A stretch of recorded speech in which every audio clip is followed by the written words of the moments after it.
Sorry if my energy feels kind of drained. Today was brutal, or at least the end of the day was brutal.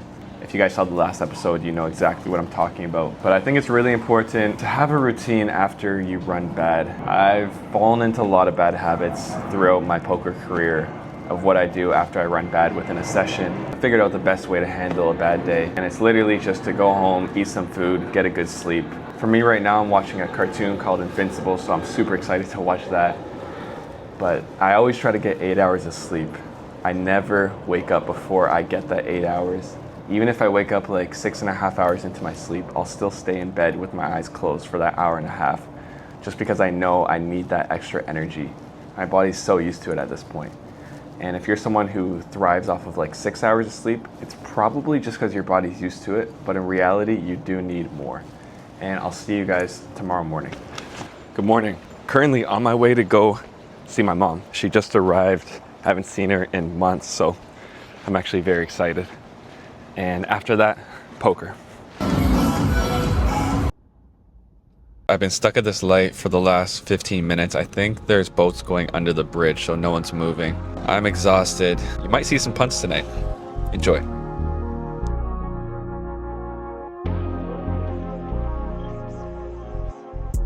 It's currently 7:45 p.m. at night. This is super late for me. I usually start my sessions around noon, but for some reason, I'm ready to battle. Maybe it's because it's a Saturday, and on Saturdays, that's when the action is at the poker room, and I feel like I can't take the day off. Another reason is, if I'm being real with myself, I've experienced a small downswing recently, and it just feels like I can't win a session right now. Especially if you guys saw the last video, you saw what happened at the end of that session, and that was brutal. The first hand I look down at is 10-8 suited in the cutoff, and I open to $20. It's only the button who makes the call. And again, I don't know this guy. The flop comes out ace of diamonds, 8 of clubs, 7 of diamonds. I'm not going to range bet here, so that means I'm going to also add some checks in, and this is a hand that looks pretty good to check in my opinion. I check it over to him, and he bets small for $15. I don't see too much merit in raising here.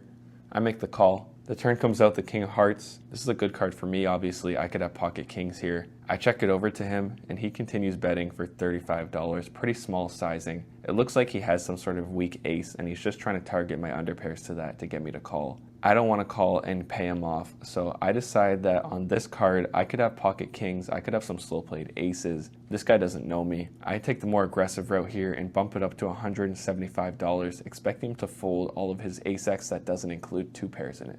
Another good thing is my hand blocks 2 pairs and sets.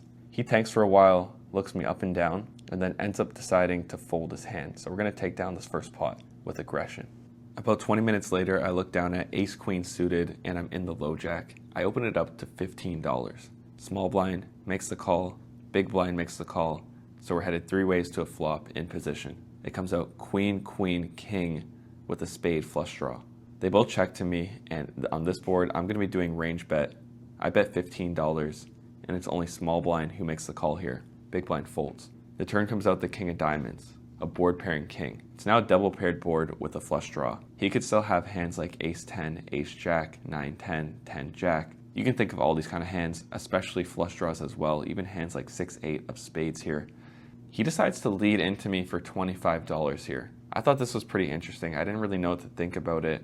Would he really do this with a king? And I think the answer is no, he wouldn't do this with a king. Why would he try to deny equity for a small size? Why would he try to build the pot with a small size? It just doesn't make too much sense, so I just make the call thinking that I'm going to be ahead here quite often. Especially since he didn't check raise me on the flop either. He probably might not even have a queen here. We're headed off to the river heads up, and it comes up the deuce of diamonds. He now checks it over to me, and this is where I'm confirmed that I'm good now. So I go for a value bet of $25. Not really sure what I'm expected to get called by here. Again, maybe he has a hand like ace 10 and then just feels like he can't fold. He makes the call, I show my hand, and we win. We're now about 1 hour into the session, and I look down at ace king offsuit on the button. Under the gun opens to $25, which is a pretty large sizing. I don't like it already, especially because this guy hasn't been opening too much so far. But again, it's not confirmed that he's a nit or anything because we're only 1 hour into the session. So when it's on me, I decide that my hand is obviously good enough to 3-bet here. I bump it up to $75, folds back to him, and he makes the call. So we're headed heads up to a flop, and it comes up the queen of clubs, 5 of diamonds, deuce of spades, rainbow. He checks it over to me, and on this board, I would do a lot of range betting, but I don't want him to fold hands like ace-10 and ace-jack. So I actually decide that I'm gonna check this one back, especially because I've never played with this guy. I'm probably never gonna play with him again. So I'm just gonna go for the decision that makes me the most money in the given moment, not try to balance anything here. The turn comes out the 5 of clubs, board pairing card. He checks it over to me again, and now I ask myself, if I bet here, can I get folds from under pairs like pocket sixes all the way up to pocket jacks? I think the answer is no, so I'm gonna decide to check this back one more time, because again, like he could have a hand like king 10, king jack, ace jack, ace 10, and I don't want those hands to fold in case we hit an ace or a king on the river. We can get paid more. So the river comes out the 7 of clubs, backdoor flush gets there, he checks it over to me again, and same thought process, I don't think I can get a pair to fold, and I think I can win here often enough, so I check it back, and I'm gonna lose to 7-8 of spades. There's now one familiar face on my table, a reg that I play with quite a bit this trip. He's an aggressive player who I've noticed opens a little bit too wide from certain spots and 3-bets a little bit too wide from certain spots, so he gets aggressive. He's in the cutoff and opens it up to $20. I'm on the button with ace-9 offsuit and decide that he's opening too wide from here. There's a lot of dead money already in the middle given he opened 4x the pot, so I'm gonna think my hand is good enough here to bump it up, especially since he doesn't know that I'm gonna be getting a little bit extra aggressive here against him. So I make it $65 and it folds back to him. He makes a call. The flop comes out, queen of diamonds, 6 of diamonds, deuce of diamonds. Not a bad flop for us with the 9 of diamonds in our hand. He checks it over to me, and I go for a small bet as I'm going to be doing with most of my range on this board. I bet $40. He makes the call. The turn comes out the 4 of hearts. Pretty big brick here. He checks it over to me, and I don't see too much merit in betting here given that he called the flop. Sure, there's some hands that we can get to fold, maybe like ace-jack offsuit with the jack of diamonds, or maybe just some pocket pairs that don't include a diamond in them. But I decide to check it back here. The river comes out the 4 of diamonds, board pairing card. He thinks about it a bit and then checks it over to me as if he wasn't sure whether he should check or bet himself. I think my hand is good enough to go for a value bet here, given that I'm going to be over bluffing in this spot, given that I have more offsuited combos with a diamond in them than he does, and I think he knows that, given that I could have hands like ace-10 offsuit here and he can't. So I'm going to go for a bet here with the assumption that he thinks I'm over bluffing, and I believe I can even get called by a queen here with no diamond, so I bet $110. He goes into the tank for a while, not sure what he wants to do. He's been thinking about it for around 1 minute now, and this is where I know that I'm probably good, and now I'm just praying for a call. Eventually, he sticks in the money, and I show my hand, and we're gonna take this one down. Looks like we found the right sizing here. In this next hand, the under the gun whale limps for $5. The action's on me in the cutoff. I have ace-queen offsuit.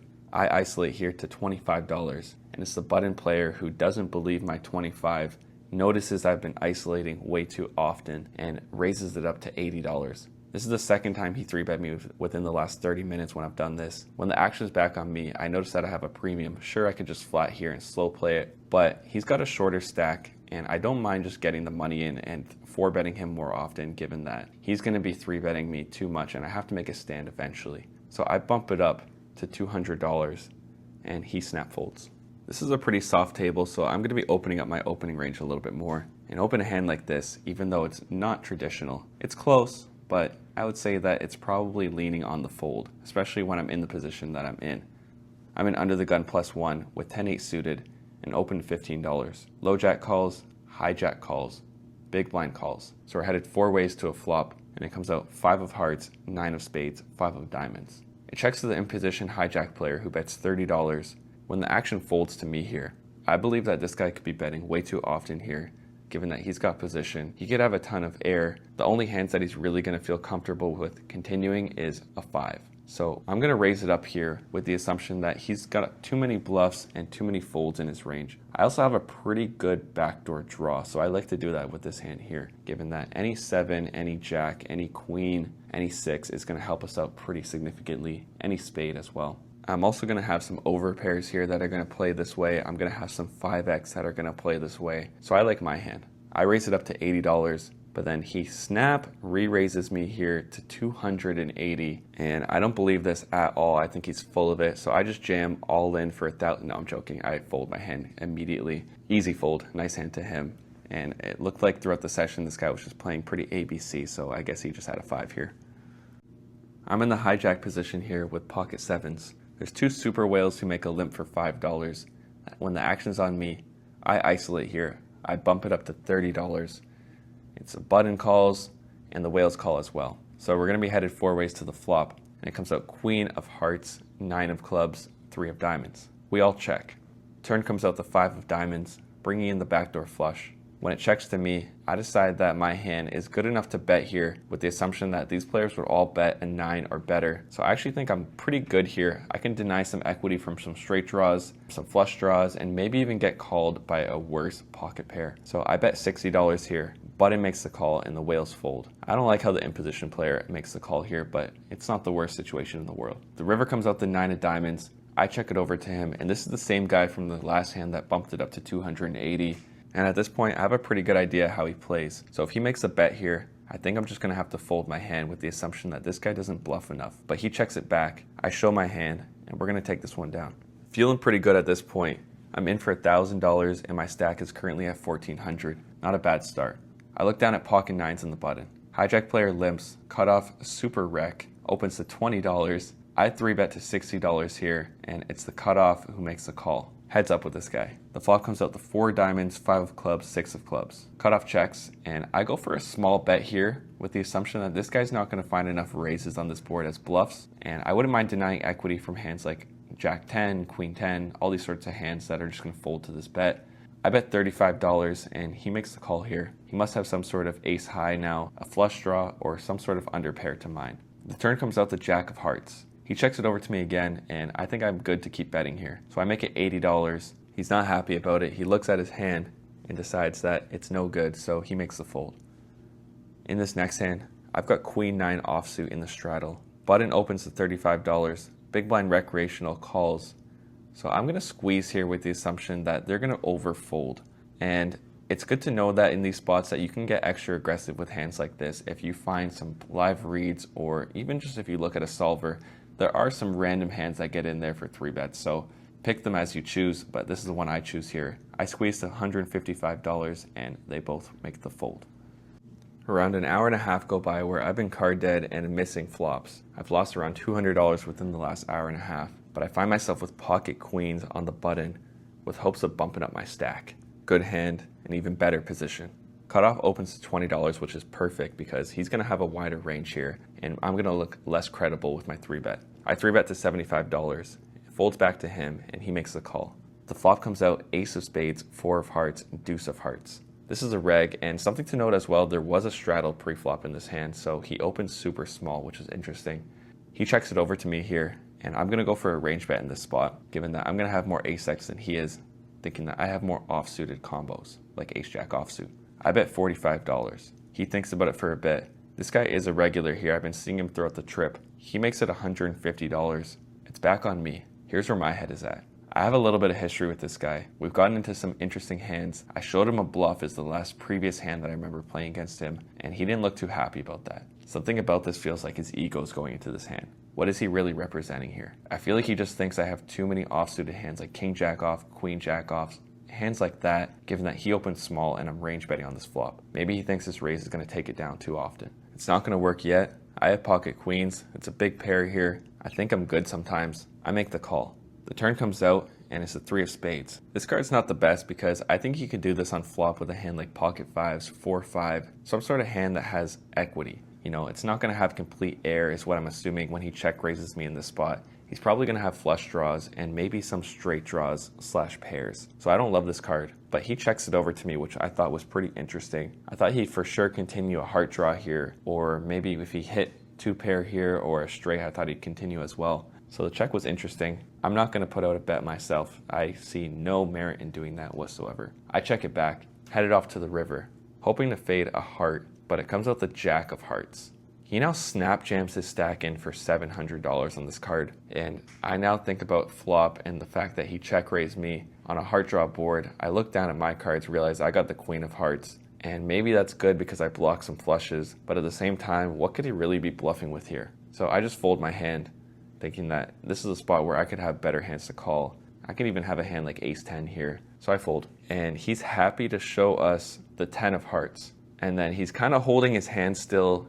I can tell he feels good, he feels proud of himself. So I'm kind of waiting for him to show the other one. It looks like he wants to, and eventually he does. and it's probably a card you guys would never expect. I didn't expect it. It's the 10 of spades. So he turned pocket tens into a bluff here. He check raised the flop, check back to the turn, or check to me on the turn, and then ended up jamming river as a bluff. Pretty interesting line by him, especially the hand they chose to do it with here. I don't really know what to think about it, but he won the pot, so all I can think and say is nice hand. That's gonna end the session though. I hope you guys enjoyed, and stay tuned for some afterthoughts. It's currently a rainy day in Toronto. If you're just tuning into my vlogs, this is where I'm from. I am not from Florida. I was there for 3 months grinding at the tables, and I got back around just over a month ago, so I've been back for a while now. All these videos were filmed over 2 months ago, and I have around 6 more videos to go lined up. Around 3 more Florida vlogs, and then I also visited a next spot. So stay tuned if you're interested in where I went to next. That's probably gonna be starting to release in around a month and a half, 2 months from now. But that last session, I actually ended up losing around $250. I think it was $255. So a little bit of an unfortunate end, and a little bit of card deadness and run badness in between.